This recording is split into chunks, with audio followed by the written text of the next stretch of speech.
O presidente Michel Temer vai criar oficialmente a partir de hoje o Ministério da Segurança Pública. Sobre o assunto nós conversamos com o deputado federal Aloysio Mendes, que é do Podemos.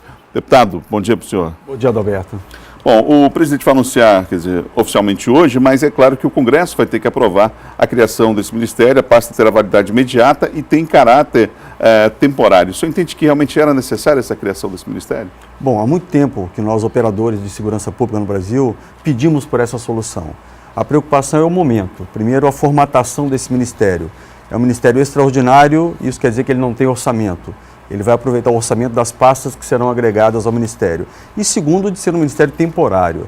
Nós entendemos que a questão de segurança pública no país hoje é tão urgente e tão grave que merecia um Ministério com mais estrutura e de caráter permanente.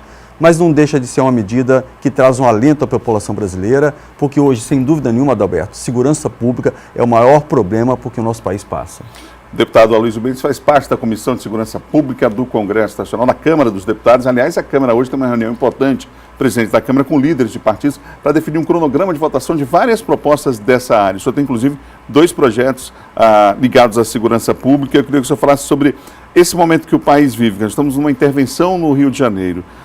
Já há uma redução, os números mostram, de mais de 20% em relação a conflitos com arma de fogo. Por outro lado, há aqueles que são contra a intervenção, falam de abusos praticados, inclusive, pelas forças federais que lá estão no Rio. A que ponto chegamos? O presidente chegou a dizer que essa intervenção no Rio pode acontecer, inclusive, em outros estados da federação, que já pediram, inclusive, né?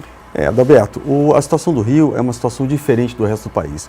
A crise de segurança é no país todo, mas o Rio de Janeiro tem uma situação peculiar, que embora não seja o estado que tem os maiores índices de violência com relação a homicídios, furtos, vive uma situação diferente, porque existem regiões do Rio de Janeiro onde o poder público não pode mais entrar. O poder bélico hoje dos traficantes no Rio de Janeiro, que se compara ao da polícia, até supera em alguns momentos, impede que a ação do serviço público, do poder público, entre em certas regiões. E isso não acontece em nenhuma outra região do nosso país. Então, por isso, essa ação emergencial no Rio de Janeiro, que eu também entendo que não irá resolver o problema a médio e longo prazo, mas que era necessário no momento de exceção.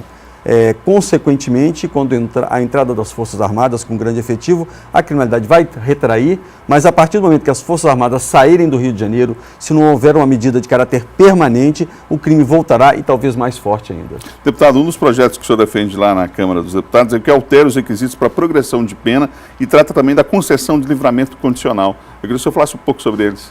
Eu acho que um dos grandes problemas da segurança no país hoje é a questão da impunidade. Hoje, para você ter uma ideia, um homicida que comete um homicídio, que mata um pai de família, que ele pega uma pena mínima de 7, 8, 9 anos, ele cumpre 1/6 dessa pena. Então, a sensação de impunidade que gera com essa progressão de pena, cumprindo apenas 1/6 dela, precisa acabar. Nós precisamos dar à sociedade a impressão de que aquele que cometer um crime, a certeza disso, de que ele irá cumprir a sua pena integralmente. Já que é impossível que ele cumpra integralmente, porque o Supremo Tribunal Federal decidiu que há que ter um critério de progressão, nós vamos reduzir essa progressão de 1/6 da pena para que ele cumpra pelo menos 3/5 da pena. Em relação ao aumento do limite temporal de cumprimento de penas privativas de liberdade, o que ele muda em relação ao que se tem hoje na legislação? Hoje, a pena máxima que alguém pega por qualquer crime que ele cometa são 30 anos. Então, se alguém comete 3, 4, 5, 6 homicídios, que teoricamente pegaria uma pena de 50, 60, 70 anos, ele só irá cumprir 30 anos de cadeia. Isso foi feito há 40 anos atrás, quando a expectativa de vida do brasileiro era de 60 anos. Como a expectativa hoje é de 80 anos, nós precisamos aumentar esse limite temporal de cumprimento da pena, porque às vezes alguém que já tem uma pena de 30 anos, ele comete uma série de crimes sabendo que o prazo máximo de condenação dele será de 30 anos. Isso dará à sociedade a certeza de que aquele criminoso que comete um crime hediondo ou um crime em série, ele cumprirá uma pena excessiva e longa e não virá conviver com a sociedade novamente. Agora, esse caráter, ele não contradiz aquilo que diz o direito, de que no Brasil, por exemplo, as penas elas não devem ser punitivas, mas no sentido de preparar o cidadão para retornar à sociedade?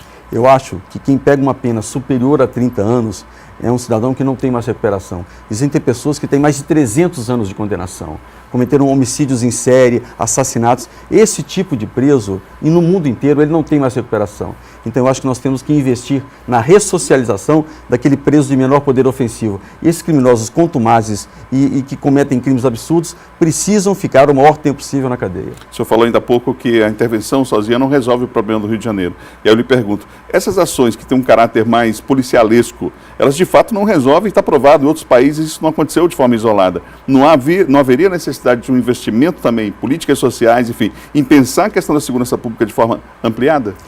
A questão da criminalidade não é uma questão só de polícia. E no Brasil nós temos um modelo falido de segurança pública. Basta olhar os países vizinhos ao Brasil com a mesma realidade nossa. Bolívia, Chile, Argentina, Peru, Paraguai, que tem um índice de resolução de crimes muito superior ao brasileiro. Porque o modelo que nós escolhemos para fazer a segurança pública está falido. Nós temos duas polícias que não se conversam, muitas vezes são adversárias na elucidação de crimes. Nós temos uma polícia que chega no momento do crime, apura todos os indícios, entrega para uma outra polícia para dar continuidade. O que nós precisamos para resolver a segurança pública no nosso país de forma definitiva é políticas sociais mais efetivas, educação, saneamento, oportunidade e mudança do modelo de segurança pública no Brasil. Não se pode conviver com uma polícia que esclarece menos de 8% dos homicídios, quando a taxa média no mundo é de mais de 60%.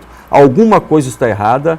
A solução está aí, basta olhar os modelos que dão certo no mundo todo e o Brasil continua praticando um único modelo que não funciona. Não falta também um maior investimento na área de inteligência, ou seja, muitas vezes esses crimes não são descobertos porque não há, muitas vezes, nos estados, uma estrutura adequada, inclusive, para a elucidação desses crimes. Olha, a questão da inteligência é outro gargalo, porque você tem uma inteligência da Polícia Civil, da Polícia Militar, da Polícia Federal, que não se conversam por corporativismo, por falta de confiança, e eu acho que com a unificação das polícias, que é uma solução que eu prego a médio e longo prazo, nós iremos encerrar essa grande polêmica de duas polícias, três polícias, brigarem por superposição de atividades, e o resultado está aí. Nós temos a pior segurança pública do mundo e um dos países mais violentos do mundo.